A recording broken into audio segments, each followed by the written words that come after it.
typical Kiwi upbringing. You know, mum and dad brought us up right, I think you like to say it, and you know, firm but fair. And at first I didn't look into it. It was actually my mum, because she wanted me to get out of Taupo. She was like, you know, there's more out there for you than this small town. I guess after reading all the information and stuff, I kind of like got into it a bit more. But at the start I was like, I'm not joining the military, like what's going on here?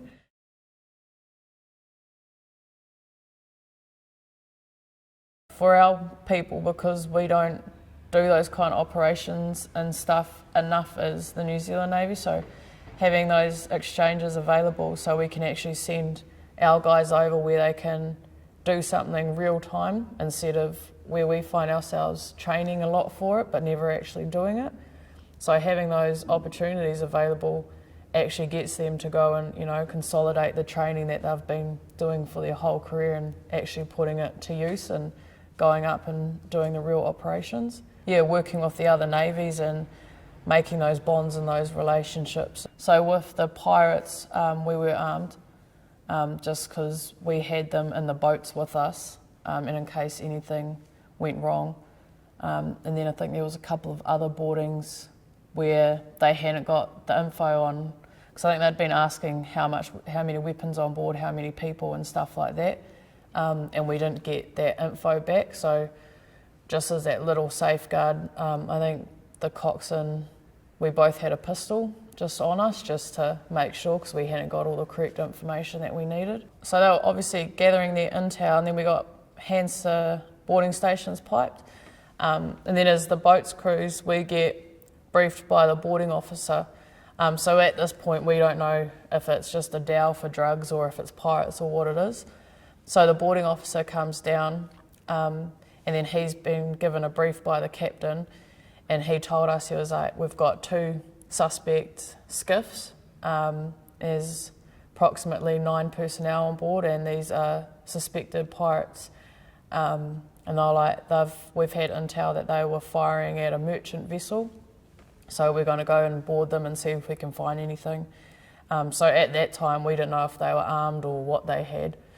So we get that information, then we come off a plan of who's going to go in the water first and what side we're going to come up on and stuff like that. And so at this time I was a bowman, so I wasn't driving the boat.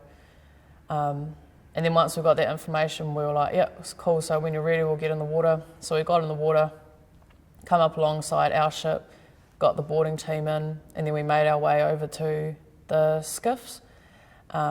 And at that stage our boarding team were armed, so they were already up, ready if anything was to happen.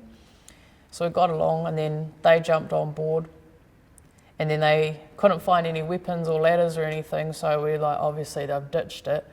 But they had left the casings from the gun that they had been firing, so they went through their little boats and they found all the empty cartridges, which was like, this is the intel that we got that you were firing at a merchant vessel, and now we've got proof because here's all the empty casings in your boat. They ring back up to their HQ, and so that took quite a long time, because I think with the time zone difference, like we weren't sure if anyone was awake back in Australia, so we could get permission to detain and transport them back. So I think that boarding ended up being like a 13-hour day on the water, just sitting there waiting for permission to detain them.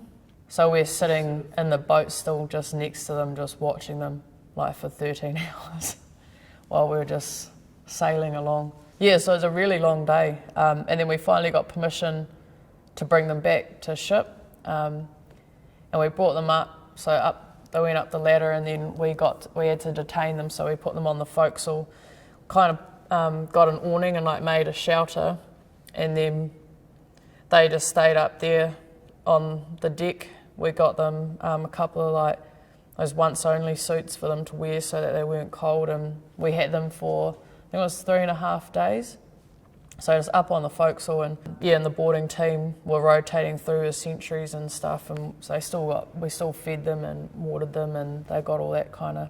So we found out that they were from Somalia, and so we just headed back up, and we were just going to drop them off on the coast to the nearest town or village that we could see. And we finally got there 3.5 days later, and so we found a spot where we were going to drop them off, and then we put them in the boats and we were heading ashore, but then it was quite rocky and it was a bit rough, so we couldn't get the ribs all the way in. And then they asked them if they could swim or if they were happy to swim ashore, and so we had to take the life jackets off them, and then a couple of them jumped in, and then they were like, oh no, can't swim, so we had to go around and pick them up because they couldn't swim. And so we had them in the boat for a while, and then we ended up having to bring the little Zodiac in with the divers, so they came in and then they were taking them like 2 at a time back ashore. So we ended up giving them like a couple of backpacks full of water and food, but they were only about 2k down from there. It was like a little town, so they were pretty close. They didn't have a big walk, but by then like a lot of interest from ashore, and we ended up seeing like heaps of vehicles coming down towards the beach, and we were sitting in the boat, and I was like, oh, because it was quite a high sand dune bank, and I was like, oh, I can't really see anything, what's up there? And at the same time, like, Ship was talking to my coxswain and was saying, oh, you know, there's a lot of vehicles and stuff up there and whatnot, and then he wasn't telling me any of this. And then we got back to the ship, and they were like, oh, do you want to come up to the ops room and have a look at this picture? And I was like, well, what's the picture of? And they were like, oh, you know how you were sitting down in the water? They're like, oh, what was up on the bank? And I was like, well, what do you mean what was up on the bank? And then they showed me this picture, and there's like vehicles up there with like machine guns, and like people were like lying down on the bank with like machine guns and stuff, like pointing towards us, and we didn't even like know it was there. But we had helo support, so the helicopter was up, and obviously they'd been taking these photos and stuff, so we had support from them, so we were like pretty safe. But at that point, like, we were all armed.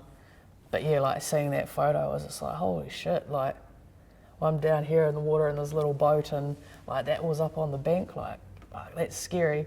It was just one of those moments, like, you know, I've been training my whole career for something like this, and it's like, oh my God, like, it's finally doing it. Like, I'm off the coast of Somalia, like, transporting like 9 pirates back to, you know, the coast, and then this is happening up there. There's people with guns up on this ridge and stuff, and it was just like, wow. I was definitely like nervous, like, oh, like, imagine if something happened, like, am I ready for this? Like, can I do this? Like, I guess you'd never know, like, I guess you'd never be ready for that, like, unless you do it. And this is why I joined the military, like, this is why I'm here to do, like, this is my job. So yeah, it was that kind of, yeah, nervous, a little bit scared, but definitely more excited about doing what I've been trained to do after all these years, and then finally actually getting in there and doing it.